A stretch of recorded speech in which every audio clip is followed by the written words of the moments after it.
been a turbulent time, hasn't it? And I thought we turned the corner, and then we probably had a humbling experience then come Ospreys in Glasgow of where we still got a lot of work to do, and it surprised us. But that's the world we live in, you know. We've got work to do, and we need to make sure we correct a lot of wrongs. We were close for periods when we had a lot of continuity in game time, and we didn't turn results around. But that's a target for us, obviously, next year. I'm never going to speak about reasons why we didn't do it. We didn't do it, and that's life. We've got a good squad. I said that from day one, and we need to be better.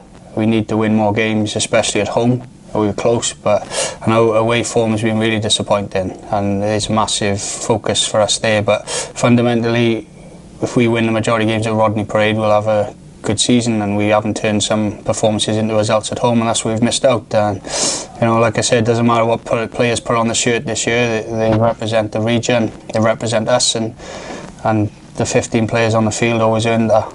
Another tough game, isn't it? Glasgow, Ulster and Scarlets to finish the season is always tough, but especially in the form the Scarlets seem to be in. They've turned a massive corner after they beat us, and they found the way they need to play to win games. They're exciting to watch. They've got a good brand, as you know, Scarlets are renowned for, and they get their best players on ball a lot, and that's half the battle. And they've found a way with Dwayne to make that happen more consistently, which has turned results around, and it's a challenge for us.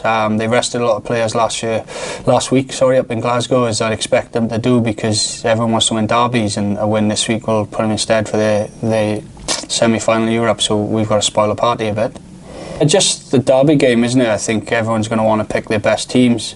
There's a little bit of bragging rights on every game you play against Welsh regions in this day and age, and what my experience here is Gwent boys really get excited by derbies, and probably I've got a role to play in keeping that emotional level from tipping point, and that's what we look at this week.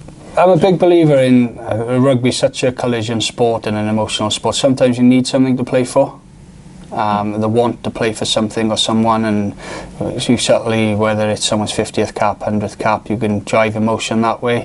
One of my lessons in the derbies, because we're extremely guilty at the moment of giving too many penalties away in derbies, is to contain the emotion, but we still need a little bit in there yet. Yeah, I can imagine it could be, but again, we get to play at the home of Welsh rugby, and just speaking to CO Tompkins now, and he has never played there.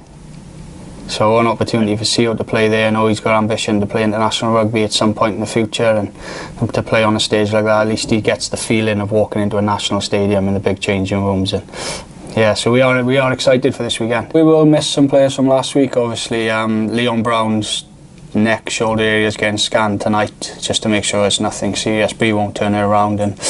And we'll see where Jared Rosser presents at the end of the week. I think he's been superb for us. He's been a pleasure to work with since I've arrived at the region. I remember coming into the region with a mindset of Jared, as if I was at any other region, I'd sign him. And I'm really pleased we've managed to retain him, because he's such an athlete, but also such a leader in the group for a young man.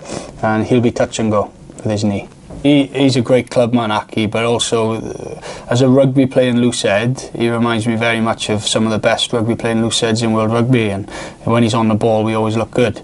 And he's one of the most durable props I've ever come across. 38 games in 2 seasons for us, which is unbelievable for a loosehead prop, so he's worth his weight in gold in our group. Steph's back in full training. Yeah, he's done his contact progressions. Again, with my bias, he's just on making sure that he's ready to go more than... You know, we'll make the call later in the week. He's fine, he's in himself, he's recovered pretty much. He would have been fine for the weekend if we didn't have sort of an in-house rule that we stick to, but yeah, he's going well. And it was great to see Nyron Owen finish a game of rugby. He's superb for everyone involved, because he's such a top-end, classy kid that, you know, we need to get him through this season now so we can really look forward.